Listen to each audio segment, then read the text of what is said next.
Assalamualaikum warahmatullahi wabarakatuh to Madam Hasmah Laili. Today our group, which is the group 4, will be presenting about the HIBAH, new mechanism in estate planning. Meet our group members. Started with Muaz.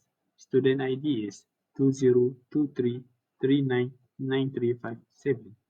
Second is Mohamad Iskandar. Student ID is 2023165381. Third is Mohamad IRFAN. 2023105255. Fourth is Mohamad FAIZ. 2022491254. The last one is Mohamad AJWAD. 2023725613. We have been doing the research and analysis of HIBAH, the new mechanism of estate planning. That was based on what is HIBAH? HIBAH, based on the Islamic principles, is also known as a gift. It occurs when the individual transfers his valuable asset to another person as a gift. HIBAH is considered as a tabarruk contract which is made without any reverse intention. HIBAH also promotes the concept of maqasid syariah in terms of the protection of the wealth, as well as the strengthening the relationship with another Muslim.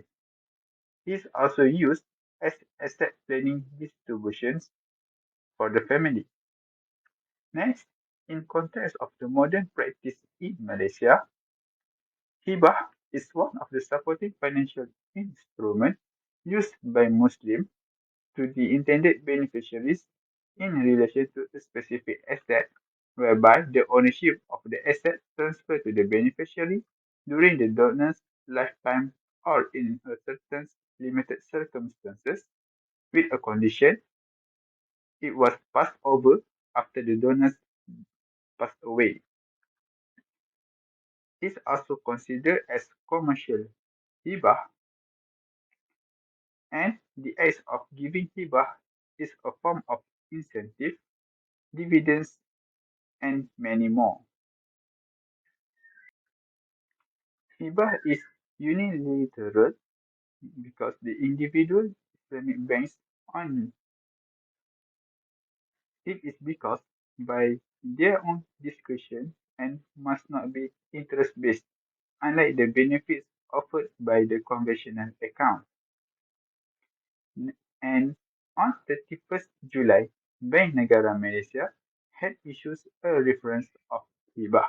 It was to ensure that the Islamic financial institutions' application of hibah are in accordance with the Sharia principle. The practice of hibah in Malaysia. Hibah divided into two categories, which is the classical hibah and modern hibah. Classic hibah was not governed by the standards, and the modern hibah regulated under the federal law. It was utilized in a takaful industry. SACBNM has also permitted the practice of hibah as a financial instrument, but it was subject to a strict condition based on Sharia requirements. The application of hibah with another contract, which is hibah, can be applied together with other contracts like sales and purchase, lease, kafalah, company loan, and saving at banking and financial institutions. Okay, next slide about contemporary financial practical. Before I present my slide, I would like to introduce myself. My name is Muhammad Faiz bin SHAHRIM. I will present about contemporary financial practical. Contemporary financial practical based on hibah is the use of hibah as a financial instrument in various Islamic banking and takaful products and service. Hibah is the voluntary transfer of property or wealth from one person to another without any compensation or consideration. Some examples of hibah based on product and service are First is hibah trust, second hibah takaful, and the last one hibah mudarabah. First is hibah trust. Hibah trust is a trust agreement where the settler transfers his or her assets to the trustor, who will manage and distribute them to the beneficiaries according to the settler wish. The settler can also revoke and amend the trust at any time. In Malaysia, we can see hibah trust based on the trusted companies such as Amanah Raya Berhad or As-Sahilin Trustee Berhad. For the second one is hibah takaful. Hibah takaful is a takaful agreement where the participant agree to donate a portion of their surplus funds to the takaful operator as a gift. The takaful operator can use the hibah fund for its operational expenses, investment, or social responsibility activities. For example, in Malaysia, you can see is hibah takaful is where hibah takaful policy with Islamic insurance provider such as AIA Public Takaful Berhad. For the last one is hibah mudarabah. Hibah mudarabah is a agreement where the capital provide agrees to give a part of his or her profit to share the entrepreneur as a gift. The hibah mudarabah can be used to motivate the entrepreneur to perform better and share the risk and reward of the venture or the business venture. In Malaysia, an example of hibah mudarabah could involve a wakaf property, which is a charitable endowment under Islamic law. That's all for me. Thank you. Let's move to the next slide, which is about the relevance and applicability of HIBAH.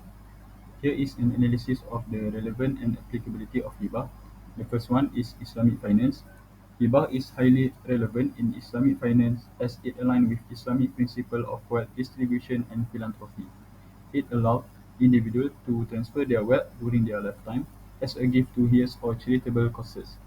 For the applicability, HIBAH is commonly used in Islamic financial planning to distribute wealth according to Sharia principles. It provides an alternative to conventional inheritance method and helps ensure that assets are distributed in a manner consistent with Islamic value. Second, inheritance planning. In the context of inheritance, HIBAH is relevant as it enables individuals to allocate their assets before death, reducing potential dispute among heirs and ensuring a smoother wealth transfer. For the applicability, HIBAH can be applied to various types of assets, including real estate, cash, or other valuable items.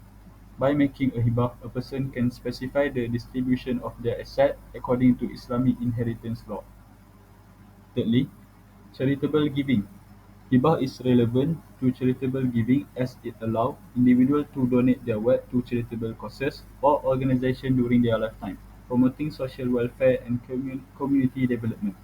For the applicability, those who wish to engage in philanthropy can use HIBAH to transfer assets to charitable institutions, contributing to the well-being of society while adhering to Islamic principles. Fourth, avoidance of riba or usury. HIBAH is relevant in avoiding riba as it provides a Sharia-compliant method for transferring wealth without involving interest-bearing transactions. For the applicability, individuals who are conscious of adhering to Islamic finance principles, which prohibit usury, find HIBAH to be a suitable means of transferring assets without engaging in interest-based transactions. Lastly, estate planning. HIBAH is relevant in estate planning as it allows individuals to plan for orderly distribution of their assets, addressing potential complications and ensuring that their wishes are fulfilled. For the applicability, HIBAH can be incorporated into comprehensive estate planning strategies, helping individuals structure their financial affairs to provide for their heirs and fulfill their obligation under Islamic law. So, in summary, HIBAH is highly relevant and applicable in Islamic finance, inheritance planning, charitable giving, and estate planning.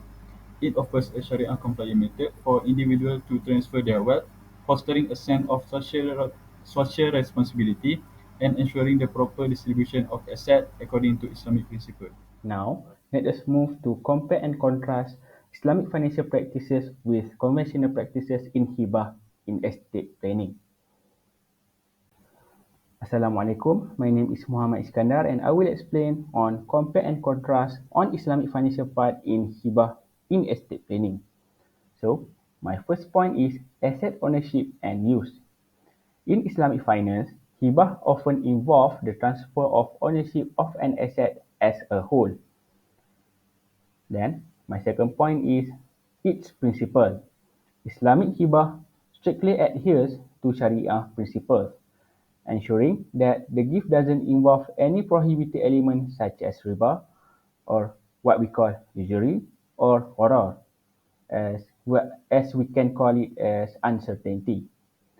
Then, my second point is charitable aspect, in which in Islamic practices, a portion of one's estate can be designated for charitable purposes through sadaqah or waqaf. Then, my last point is inheritance law, in which hibah allows individuals to distribute their wealth as a gift during their lifetime, which it can influence the inheritance structure. Then, Islamic inheritance law governs the distribution of the remaining estate. So that's all for me. Thank you. Bismillahirrahmanirrahim. Next, exploring the stark contrast between Islamic financial practices, especially the concept of hibah and conventional financial method. These distinctions are deeply rooted in their underlying principles and ethical frameworks, shaping the way financial transactions are conducted in these two systems. Now, let's start with the fundamental difference, which is interest or riba. In conventional financial system, the norm is to involve the payment of interest on loans, reflecting the time value of money.